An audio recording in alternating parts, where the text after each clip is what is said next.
Barrister Gauhar साहब -1 के उस ज़िम्मे में आते ही नहीं। साहब आप इतनी कंफर्म कैसे कह रहे हैं कि खान साहब इंशाअल्लाह सजा नहीं होगी इंशाअल्लाह और वो फिर बाद में जनाब झूठे मुकदमात में सजाएं नहीं होती। रहमानिर्रहीम, अस्सलाम वालेकुम नाज़रीन। खबरों के हवाले से आज एक बहुत बड़ा दिन है। आज मियां मोहम्मद नवाज शरीफ और इमरान खान साहब की किस्मत के दो बड़े फ़ैसले लिए गए हैं। उन फैसलों में क्या कुछ हुआ है ये हम आपको इस व्लॉग में बताएंगे। एक फ़ैसला पार्टी चेयरमैन इमरान खान साहब के मुकद्दर का कि वो पार्टी चेयरमैन रहेंगे या उनको कौन रिप्लेस करेगा। दूसरा फ़ैसला मियां मोहम्मद नवाज शरीफ को मिलने वाली सज़ा का, जिसमें कोर्ट ने डिसाइड कर दिया है और उस कोर्ट के डिसीजन के बाद जो एक्सपेक्टेड था रिलीफ नवाज शरीफ को वो मिल चुका है। आज के इस व्लॉग में आपको थोड़ा सा कंपैरिजन बताऊंगा कि वो नैब जो कि लंबे लंबे दलाइल देती थी, जो कि नवाज शरीफ को सज़ा दिलवाने के लिए सुबह से लेके रात के 12 बजे तक कागज़ निकालने में लगी रहती थी, आज उसका रवैया क्या था कोर्ट में वो स्पेसिफिकली आप देखेंगे सुनेंगे तो आपको पता लग जाएगा कि पाकिस्तान हमारे मुल्क में होता क्या है। हमारे मुल्क में अनफॉर्चुनेटली बड़ी तेज़ी के साथ तब्दीलियां आती हैं और माइनस करना किसी को और फिर उसे प्लस करना, फिर जो प्लस हुआ उसे माइनस करना, ये सारी एक ही जगह से गेम चलाई जाती है। लेकिन अनफॉर्चुनेट है इसमें, इस तमाम मामले में जो है आप ये कह सकते हैं कि नुकसान किसका होता है, आम आवाम का नुकसान हो रहा होता है। आज के इस व्लॉग में जो पार्टी चेयरमैन के लिए नामज़द किए गए हैं बैरिस्टर गौहर, उनके हवाले से बात करूंगा। उनसे जब हमारी बात हुई, बैरिस्टर गौहर ने जब प्रेस टॉक की पार्लियामेंट हाउस के सामने, ही इज़ अ गुड फ्रेंड, मेरी उनसे बातचीत जो हुई, उन्होंने क्या कहा। बैरिस्टर गौहर ये कहते हैं कि वो पार्टी चेयरमैन वक्ती तौर के लिए होंगे। इमरान खान साहब ने उनसे जो मुलाकात की है उसमें पार्टी चेयरमैन का ओहदा बैरिस्टर गौहर को देने का कहा है। इसके पीछे वजूहात क्या हैं? इसके पीछे वजूहात ये हैं कि इमरान खान साहब नहीं चाहते कि इलेक्शन से पहले किसी भी तौर बल्ले का निशान उनसे छीन लिया जाए, और अगर इमरान खान साहब ही चेयरमैन रहते हैं और इस पर इंट्रा पार्टी इलेक्शन करा दिया जाता है, बाद में तोशाखाना का फैसला आ जाता है, वो कहेंगे इमरान खान साहब नाअहल हैं और इस वजह से इनसे बल्ले का निशान वापस ले लिया जाए। तो इस वजह को मद्देनज़र रखते हुए कि एक ऐसा नाम जो वकला बिरादरी से हो, एक ऐसा नाम जो यंग और टैलेंटेड हो, एक ऐसा नाम जो कि सेन हो, उसको सामने लाया जाए। इमरान खान साहब की ये बहुत बड़ी और वाइज मूव मैं ये समझता हूँ कि उन्होंने बैरिस्टर गौहर को निगरान चेयरमैन के तौर पर नामज़द किया है और बैरिस्टर गौहर अब पार्टी के मामलात को देखेंगे। जुम्मे वाले दिन ये इंट्रा पार्टी इंतखाबात होंगे। बज़ाहिर -1 फार्मूले को लोग कहते हैं कि इम्प्लीमेंट हो गया है, इमरान खान साहब तो माइनस हो गए, लेकिन एक बात बड़ी यकीनी है कि ये सारी पार्टी इमरान खान साहब के गिर्द ही घूमती है। If there is no Imran Khan then there is no PTI। Imran Khan ही इसका महवर है जिसके इर्द गिर्द ये हल्का अहबाब लगा है। इमरान खान साहब ही वो शम्मा है जिसके इर्द गिर्द परवाने घूम रहे। तो ये कहना कि इमरान खान साहब पार्टी चेयरमैन नहीं होंगे तो क्या होगा, माइनस कर दिया। मेरा ख्याल से इसकी वैलिडिटी, इस बात की ऑथेंटिसिटी या इस बात की क्रेडिबिलिटी मैं मानने को एटलीस्ट तैयार नहीं हूँ, बिकॉज मैंने अपनी जर्नलिस्टिक लाइफ में ये देखा है कि जो लीडर है उसके इर्द गिर्द ही सारी पार्टी घूमती है, चाहे वो नवाज शरीफ हो या इमरान खान साहब हो। तो barrister Gohar for the temporary arrangement he is a good choice.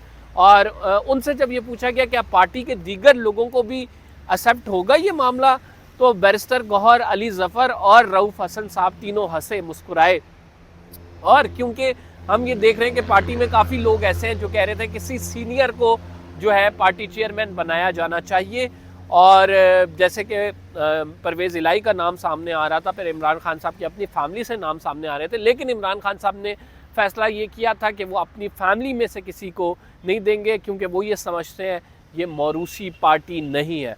तो मेरा ख्याल से इमरान खान साहब का ये डिसीजन बड़ा वेलकमिंग है। अब बैरिस्टर गौहर जो हैं वो पार्टी की बागडोर संभालेंगे। इमरान खान साहब का ख़ुद का ये डिसीजन है और वो पार्टी टिकट बैरिस्टर गौहर साहब जो हैं वो जारी करेंगे। राइट नाउ अगर हम इस पूरी सिचुएशन को एनालाइज करें तो बज़ाहिर हमें ये लग रहा है कि इमरान खान साहब पार्टी चेयरमैन नहीं रहेंगे, तो बिल्कुल ऐसा ही है, क्योंकि कानूनी तौर पर तमाम मामलात बैरिस्टर गौहर देख रहे होंगे, लेकिन उनको पीछे से इंस्ट्रक्शन किसकी आ रही होंगी, वो इमरान खान साहब की। बैरिस्टर गौहर को रखने की एक वजह ये भी है कि जब इमरान खान साहब वापस आएंगे तो अगर कोई कद आवर शख्सियत होती तो उसे साइड पे हटाना, बड़ा नाम होता, मुश्किल होता। इसी वजह से इमरान खान साहब ने एक ऐसे लीडर का चुनाव किया है जो यंग है, काबिल एतबार है, जो कि एक यंग फेस है और जो कि इलेक्शन में उनको सपोर्ट फराहम कर सकता है। ये तो था बैरिस्टर गौहर का मामला। जो अली ज़फ़र से हमारी बात हुई है वो भी हम आपको सुनवा देते हैं। और जो बैरिस्टर गौहर जो आ रहे थे बड़े खुश थे, उन्होंने कहा कि इमरान खान साहब की बदौलत मैंने ये पार्टी ली है। दूसरा मामला हमने आपको नवाज़ शरीफ का बताना है। नवाज़ शरीफ के हवाले से बड़ा फ़ैसला, ये फ़ैसला कोई नया नहीं है, ये सबको पता था ये फ़ैसला क्या आने वाला है। इवन मैं सुप्रीम कोर्ट से एंटर हो रहा था तो मैंने वहाँ पे खड़े हुए मौजूद पुलिस एहलकार को कहा, मुबारक हो जी, मियाँ साहब नू बरी कर देता है। तो वो कहते एक किड़ी नई गल है, सानू पता सी पहले ही। तो पूरी दुनिया को पता था कि नवाज़ शरीफ के मतवाले जानते थे, नवाज़ शरीफ के ओपोनेंट जानते थे कि ये मैच फिक्स है। नवाज़ शरीफ साहब डील करके आए हैं और उस डील की वजह से नवाज़ शरीफ साहब को ये रिलीफ मिल रहे हैं।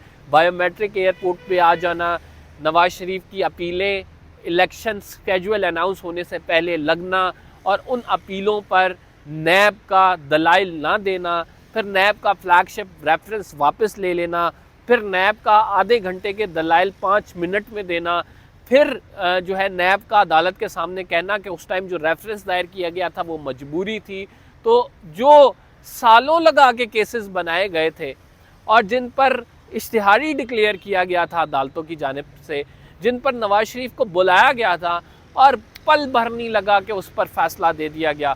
और फैसला क्या दिया गया कि जज साहब आमिर फ़ारूक साहब, वैसे तो हमें पता है कि वो इमरान खान साहब के हवाले से जब फैसले महफूज करते हैं तो लंबे लंबे महफूज करते हैं। कोई तकरीबन आपको 3-4 दिन से ज़्यादा का टाइम चाहिए, हफ्ते भी गुजर जाते हैं। कई फ़ैसले ऐसे हैं कि वो इवेंट गुजर जाता है, उसकी इंपॉर्टेंस गुजर जाती है लेकिन नहीं आते। नवाज़ शरीफ के हवाले से फ़ैसला फ़ौरन आया है और एवन फील्ड केस में नवाज़ शरीफ को बरी कर दिया गया। अच्छा, इनके जो वकील हैं अमजद परवेज़ साहब, उन्होंने कहा है कि बेनामी जायदाद किसी भी तरह से नवाज़ शरीफ, ये सबूत नहीं मिलता कि नवाज़ शरीफ की थी, ना ही ये जायदाद का नवाज़ शरीफ से कोई ताल्लुक़ है, ना ही लिंक इस्ताब्लिश हो चुका है, ना ही लिंक कोई इस्ताब्लिश हुआ है। इसी वजह से वो ये कहते हैं कि नवाज़ शरीफ का फ़ैसला जो है वो राइट नाउ मेरिट पर हुआ है। और नवाज़ शरीफ का जो नवाज़ शरीफ ने इससे निकल कर भी कहा कि अल्लाह ने मुझे सुर्ख रू किया, मैंने अपना मामला अल्लाह पर छोड़ दिया था। लेकिन लोग ये जानते हैं कि मामला जो अल्लाह पे उन्होंने छोड़ा था, साथ में उन्होंने डील भी की है जिसके बायस ये तमाम मामलात जो है वो पूरे हुए हैं। तो अमजद परवेज़ साहब ने बेसिकली अदालत में जो आर्ग्यूमेंट्स लिए हैं उनमें ये कहा है कि नैब एक तो इस केस को प्रूव नहीं कर सका है, दूसरा नैब ने ख़ुद कोई कारकर्दगी नहीं दिखाई है, तीसरा इस केस में जो है नवाज़ शरीफ की सज़ा नहीं बनती क्योंकि ये सुप्रीम कोर्ट के कहने पे बनाए गए थे। 5-6 लॉ पॉइंट्स लिए हैं लेकिन उन लॉ पॉइंट्स को बताने का कोई मकसद नहीं है जब हमें ऑलरेडी पता हो कि नवाज़ शरीफ साहब को बरी करना था। फ्लैगशिप रेफरेंस में खुद नैब ने अपनी अपीलें वापस ले ली हैं, उसमें भी नवाज़ शरीफ को सज़ा हुई थी और उसमें मरियम नवाज़ और कैप्टन सफदर चूँकि मेंशन अलग से उनको सज़ा नहीं की गई थी, इस वजह से उसमें वो उस फैसले का इतलाक़ मरियम नवाज़ और कैप्टन सफदर पे भी होगा।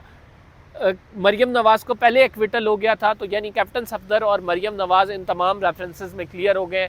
मियां मोहम्मद नवाज़ शरीफ जो है इस केस में क्लियर हो गए हैं, एक सिर्फ उन पे रेफरेंस रहता है और उसकी समाअत होगी। वो सज़ा बढ़ाने की नैब की अपीलें थी जिस पर समाअत होनी थी और अब वो आगे चल के होगी। यानी मियां मोहम्मद नवाज़ शरीफ के रास्ते अगले इलेक्शन में जाने, उसमें परफॉर्म करने, उसमें इंतखाबात में हिस्सा लेने, प्राइम मिनिस्टर बनने के लिए अब तक के क्लियर नज़र आते हैं। लेकिन इसके लिए ज़रूरी ये भी है कि इंतखाबात टाइम पर हों, जो कि राइट नाउ र्यूमर्स बहुत ज़्यादा मार्केट में हमें नज़र आ रहे हैं कि इंतखाबात नहीं होने जा रहे। आज के दिन की मुल्क में अगर देखा जाए ये तारीख़ी दिन जिसमें हम देखते हैं कि एक शख्स को चूँकि उसके ख़िलाफ़ हैं अब हम, तो उसको पार्टी चेयरमैनशिप से माइनस कर दिया गया।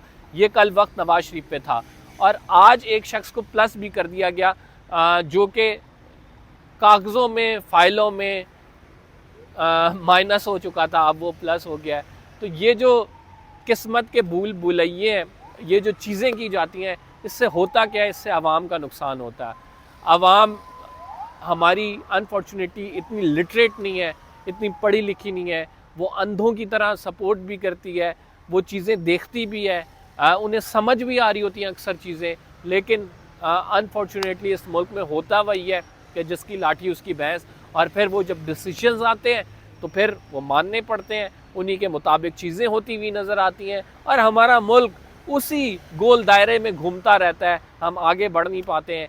उसकी वजूहात बड़ी वाज़ेह हैं कि हम आगे बढ़ने की खुद से कोशिश भी नहीं करते, और हमारे यहाँ पॉलिसीज़ में कंसिस्टेंसी नहीं है। अगर पॉलिसी में किसी में कंसिस्टेंसी आए, हम एक आप ये कह सकते हैं कि एक तसलसल के साथ किसी पॉलिसी को लेके चलें, तो आगे की तरफ सफ़र तय होगा। लेकिन ये दायरों का सफ़र हमारा जारी है, और लग ऐसा रहा है कि ये दायरों का सफ़र हमारा जारी ही रहेगा। फ़िलहाल के लिए इतना ही। कंबर ज़ैदी को इजाज़त दीजिए, इंशाल्लाह अगले व्लॉग में आपसे मुलाकात होगी। अल्लाह ने के बाद।